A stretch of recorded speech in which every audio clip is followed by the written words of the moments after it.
While waiting for some paint to dry, I figured I'd do another acrylic video. This time it looks like I've got all airbrush type colors here. They're all still acrylics. This is the Chroma, Private Stock Grex, and the Schminke, whatever, however you pronounce that, the Aero colors. These are very thin paints. They're meant for airbrushes, but you can use them for hand painting as well. Let's see. This one is, they can sometimes be a little too thin. So you do have to be careful with how you spray it. You got to make sure you spray it in very thin layers. The chromas, they can be dropped in the airbrush as is, but they're still a little too thick, and I do like to still thin them down just a little bit. These are actually the airbrush version of the Josonias, so they're pretty good too. This I happened to stumble across while shopping, and I was like, sure, let me try it. Why not? I never heard of it before. It's very thin and watery, probably similar to the Art. I haven't really used it yet, so I can't really do 100% review on this one. You probably could just drop it in the airbrush and use it, but already the times that I did try and use it, it is incredibly transparent, and the cap is so annoying. It's it's like a shampoo bottle cap, but oh, it's terrible to use because it flicks. Basically, when you open it up, it flicks paint out, and then it dries all up in here. You can't really wipe it out. You know, squeezing it on the thing is okay, but and then you close it again and it like flicks all over the place. So this cap is a nightmare. I do not like this cap. But I mean, maybe that's why I'm angry about it, just because of the cap. But yeah, I haven't really used this too much yet. I don't know if all the colors are that transparent and thin, or if it's just this one. But it's an airbrush paint, sure. These were insanely expensive, and I decided to give one or two a try. This is actually the metallic medium, which is actually kind of like snotty consistency for this one. The other one is more like an ink. I think they're more like inks, but they are for the airbrush. They're really great. I like how they work a lot, but they are insanely thin. So these need to be sprayed like far away, super thin layers, and you can't really spray it on another paint that's not dry yet because it'll just basically go really weird and bubble up. Not bubble up, but like bead, sort of. I don't know. You have to be extremely careful, but the pigment in these is incredibly vibrant and it's fantastic. But this was probably about $12 for this bottle. Yeah, so it was an insane amount. Eventually I would like to get more, but I think the one or two that I have now is enough. These, I don't know, maybe I'll try another one just to see.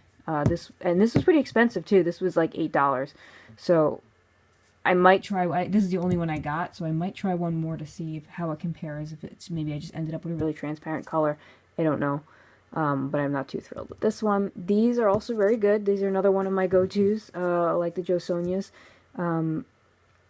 They come in nice, you know, horse colors. Good pigment in them, and it's very similar to the Josonias except thinner. I got a set of these. One of the bottles was very thick, almost like a folk art craft paint type thing. So that must have just been a defect or a, you know, crappy bottle that I got, but it's still usable. So you just have to super thin it now. But all the other ones were fine. The Art is also another go-to of mine now. I like how you can just drop them in the airbrush, but again, they can be a little thin sometimes, so that does get annoying. So yeah, let me open these up and I'll show you what they are like. Oh, as far as prices, these I think are around $4, and these are $3, but the bottle is really small. So I'll open those up and show you. First up, we have the Art. These also take a while to dry as well, pretty much all across the board. They're pretty slow drying paints, probably because they're meant for airbrushing, so you can blend and do all your colors, etc. So you can even see how it's already, I barely use this thing, it's already like dried up in the cap there.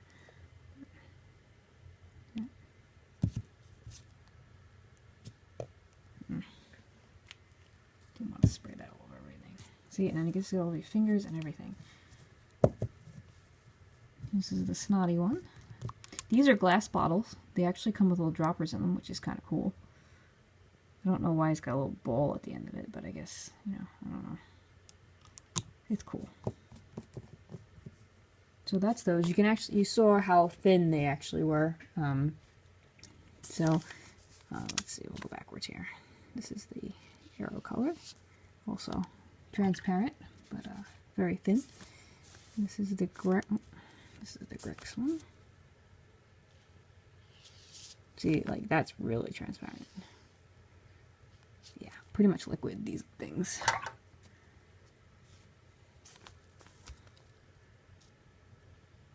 This one's a little thicker, as I said from before. Does need to be thinned a little more, but they're pretty nice. I like those a lot.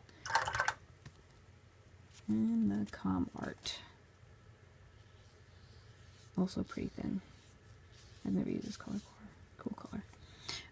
So yeah, I mean, these are actually probably similar to how thin this is.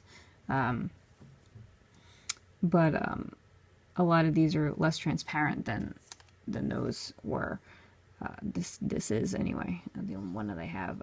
Maybe I just don't like the color. I don't know. I might have to try another one just to see eventually when I have money. But yeah, so my three main go-tos are the Com Art, the Chromas, and the Jo Sonias. And I guess the Schminke now too, or however you pronounce that. But like I said, I only have like 2 colors in that, this and another color. So can't really be a go-to, and that's all I got. So yeah, I hope this helps, and I hope you like the newer review of the airbrush colors that I have now. And I think this pretty much ends all the brands that I have currently. So if I get any more in the future, I'll be sure to let you guys know and show you. Thanks for watching. Oh, and I forgot the Vallejo that I have also. This is the Vallejo model, Vallejo model color. Apparently there are also airbrush versions. I thought there was only one version, but I think this is the hand painting version, which is thicker. This is very much like the Liquitex.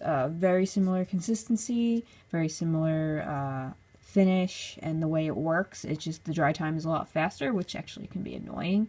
The colors themselves are very bright, vibrant, and they're really nice colors, and it's got a nice smooth brush on for hand painting. I'm not too fond of airbrushing with them. They're thick, they need to be thin, just like the Liquitex. However, they're a lot more expensive than the Liquitex and very hard to find. Yeah, they're great, but they're just more trouble than they're worth. So, but I will show you what this one is like. So, like, to thin them in the airbrush, it's like I feel like I'm wasting a lot of expensive paint. But there's the consistency of that one. Very similar to the Liquitex, maybe a little thinner than the Liquitex, but the coverage is fantastic. They're really nice for hand painting or flat work, but a little difficult for airbrushing and hard to try and not waste them, and pretty pricey. I'll have to look up and see what the price was, but I think I got a set for Christmas from someone. I think they're like maybe $4 a bottle or something, but it's a tiny little bottle. So yeah, another good one, but I don't really use them too often because they're just more trouble than it's worth. So, alright, I think that's the last one now. Those should be all of them.